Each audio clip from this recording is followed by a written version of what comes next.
নমস্কার বন্ধুরা, আশা করছি সকলে ভালোই আছেন।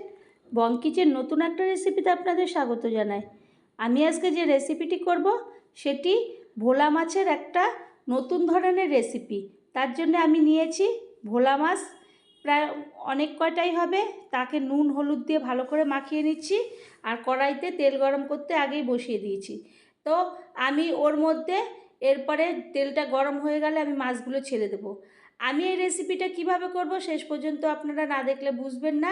আর চ্যানেলটি সাবস্ক্রাইব না করলেন তো সাবস্ক্রাইব করবেন, লাইক শেয়ার কমেন্ট করবেন, পাশে থাকা বেল বাটনটি টিপেন, তাহলে যে কোনো রেসিপি আপনাদের কাছে সবার আগে পৌঁছাবে। এরপর উল্টে পাল্টে আমি মাছগুলোকে লালচে করে ভেজে একটা একটা করে মাছ তুলে একটা প্লেটের মধ্যে রাখবো। তো আমি এই রেসিপিটা একদম নতুন ধরনের, এর আগে হয়তো এরকম মাছ কোনোদিন রান্না করে আপনারা কেউ খাননি। যদি না খান তো একবার হলেও আমি এইভাবে করলাম, এই পদ্ধতিতে একবার হলেও করবেন, কারণ নতুন ধরনের একদম রান্না করলাম। তো তারপরে মাছগুলোকে তুলে নিলাম প্রথম খ্যাপে, আর দ্বিতীয়বারও আবার মাছগুলো দিচ্ছি। যে কটা ছিল আমি দিয়ে দেবো এইভাবে। আর তেলটাকে তো ভালো করে আগে তেতে গেছে, সেই কারণে সুন্দরভাবে মাছগুলো ভাজা হয়ে যাবে। আমি তারপর উল্টে পাল্টে আবারও মাছগুলোকে আমি এইভাবে ভেজে নেব। তো আমরা ভোলা মাছকে তো অনেক রকম করেই রান্না করে থাকি, শীতকালেও নানান রকম করে করি, গরমের দিকেও অন্য রকমভাবে করি, কিন্তু একদিন এইরকমভাবে একদিন করে দেখবেন।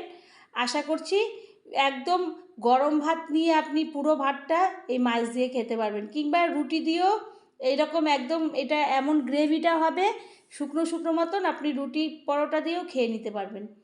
তো তারপরে আমি সমস্ত মাছগুলোকে এইভাবে তুলে নিচ্ছি। তুলে নিয়ে আমি ওই তেলের মধ্যে ফোড়নে দিয়ে দিলাম কালো জিরে।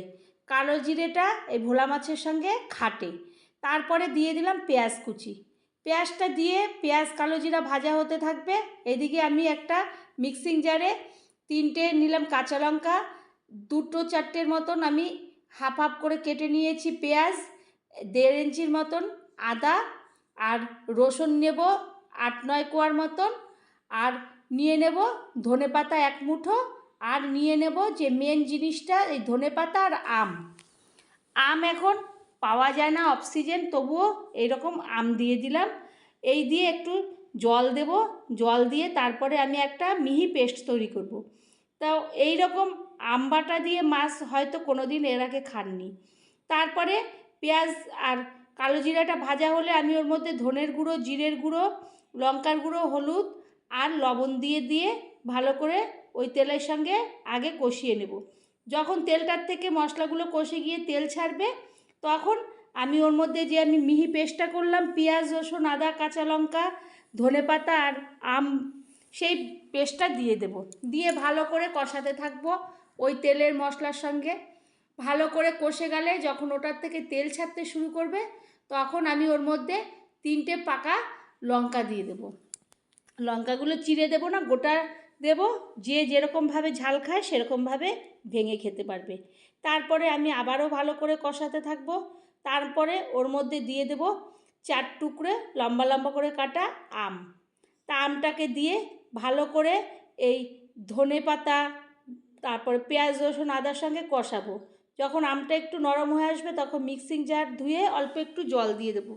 এটা খুব ঝোল করব না, আবার একদম গা মাখাও একদম শুকনো হবে না, মিডিয়াম মতন হবে।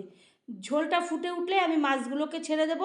এই অল্প উপকরণে অল্প সময়ের মধ্যে এইটা হতে বেশিক্ষণ সময় লাগবে না, তাড়াতাড়ি মাছটা রান্না হয়ে যাবে।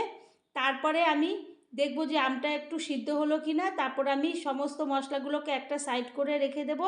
দিয়ে মাছগুলোকে উল্টে পাল্টে ভালো করে আমি ঝোলের মধ্যে ঢুকিয়ে, আর এইভাবে মাছটা যখন সিদ্ধ হয়ে আসবে তখন ওপর থেকে আমি একটু ধনেপাতা ছিটিয়ে দেব।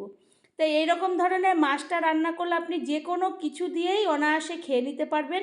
আর একদম নতুন ধরনের মাছ, বাড়িতে একবার হলেও করে দেখবেন। এরপরে মাছটা হয়ে গেলে আমি গ্যাসটা বন্ধ করে একটা থালার মধ্যে সাঁড়াশি দিয়ে ধরে আমি ঢেলে নেব, কাত করে ওটার মধ্যে ঢেলে নেব। ঢেলে আমি তারপরে সুন্দরভাবে সাজিয়ে নেব। তো বন্ধুরা, আমি এই মাছটা কিভাবে করলাম বাড়িতে একবার হলেও করবেন। আবারও কোনো রেসিপিতে দেখা হবে। ধন্যবাদ।